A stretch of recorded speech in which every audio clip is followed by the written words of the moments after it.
Every act of disobedience unleashes the law of sin and death. Adam and Eve were the first ones to learn that when you break the law of love, what happens to you. You all know the story in Genesis. God made the garden, put man in it, told him to tend it and take care of it. But the garden, the tree of the knowledge of good and evil, you shall not eat. By Genesis chapter 3, Eve is entertaining the serpent. And the serpent is trying to contradict everything God said. And you should always understand that when somebody, whether they are a person or it's an inner voice that starts telling you to question what you know God told you to do, you better know that the devil is trying to entice you to violate God's law, because he knows that if you break the law of love, you license him to come into your life and wreak all kinds of havoc. Eve was sitting there listening to the devil, and the devil said, but you know, you won't really die if you eat it like God said. God didn't want you to eat from that tree because you're going to be like him, and God just trying to keep the joy from you. God doesn't want you to be like him. So that's why he doesn't want you to eat from the tree of the knowledge of good and evil. And what Eve misunderstood and Adam misunderstood, because he was right there with her, was that they were already made in the image and likeness of God already.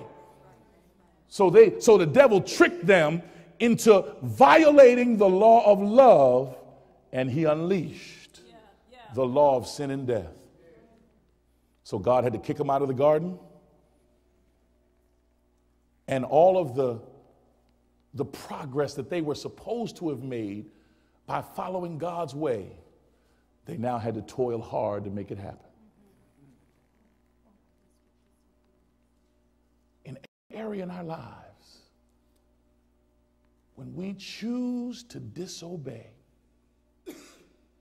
we unleash the law of sin and death. No, you're not going to drop dead on the spot. But every act of disobedience causes a little bit of something to die. To all of my young people, I know your parents don't know what you're texting. Man, this is not even the direction I was trying to go in my lesson. But no, they're not looking at all your texts. But they know how they raised you. And they know the standard that they taught you. And every time you think, well, they don't know, so I'm just going to say these words. I know they told me not to curse, but I'm just going to say a couple of curse words in my text. I'm going to use the acronyms that mean the curse words, so that if they catch me, I can say that I really didn't know what the acronym meant. Every time you disobey, you open up the door for the devil to come in. And we miss this because we think, I got away with it. But what I'm telling you is, when you're dealing with laws, you never get away with it. And so the law of love is a law. The law of sin is a law. When you violate it, you have set in motion something that is going to hurt you. I need you to hear me.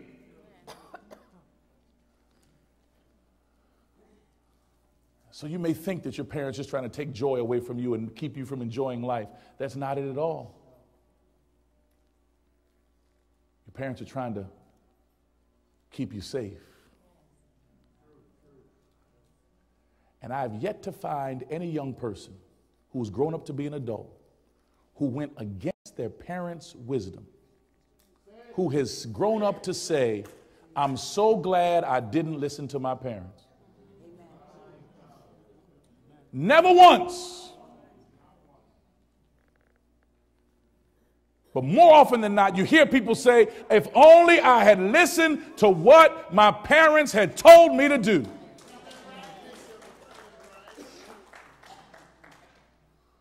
So when we're talking about love, we're going to get to loving one another. But we can't love each other right because we don't love God right. Because if I love him, I'm going to keep his commandments, period. But sometimes I don't feel like it. So That's what obedience is all about. Obedience is not a feeling.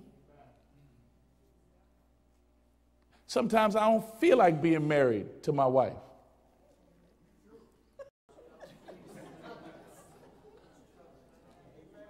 And I know sometimes she don't feel like being married to me.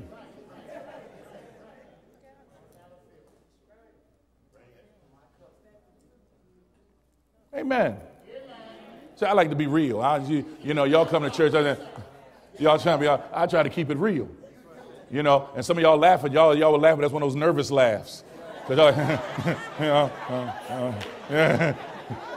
laughing, you hoping the person sitting next to you ain't laugh too much because you know I'm telling the truth.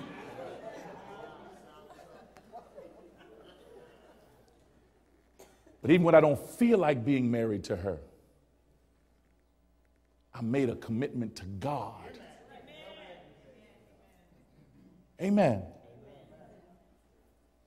And because I want to obey God, because I love God, God tells me how to treat her. So even when I don't feel like doing it that way because I want to hold something against her, God says, husbands, love your wives as Christ loves the church. But I don't feel like it. So, what have to do with it? If you don't want to do the task, then don't get married.